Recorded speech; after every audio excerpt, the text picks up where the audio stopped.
দীর্ঘ ১ মাস ধরে আমার ঘটনটার এতটাই শরীর খারাপ থাকে। একদিন শরীর ঠিক থাকে, দুদিন অসুস্থ থাকে, একদিন শরীর ঠিক থাকে, দুদিন অসুস্থ থাকে। এই করে করে বেচারাটা না ঘুরতে যেত না কিছু করতে, এইভাবেই সারাদিন পড়ে থাকতো। বাট আজ ঠাকুরের ইচ্ছায় কিছুদিন ধরে, দুদিন ধরে খুবই সুন্দর ভালোভাবে হাঁটছে, চলছে, খাচ্ছে। মাঝে মাঝে তোর খাওয়াটাও বন্ধ হয়ে যায়। যখন ওর খাওয়াটা বন্ধ হয়ে যায় তখন যে কতটা খারাপ লাগে একটা ডগ প্যারেন্টই বুঝবে।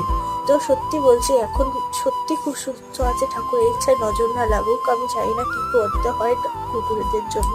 তো তবে অবশ্যই আমাকে জানিয়ে কি দিয়ে যে ওর জন্য কি করতে হবে, ওর কি করলে শরীর ঠিক হবে।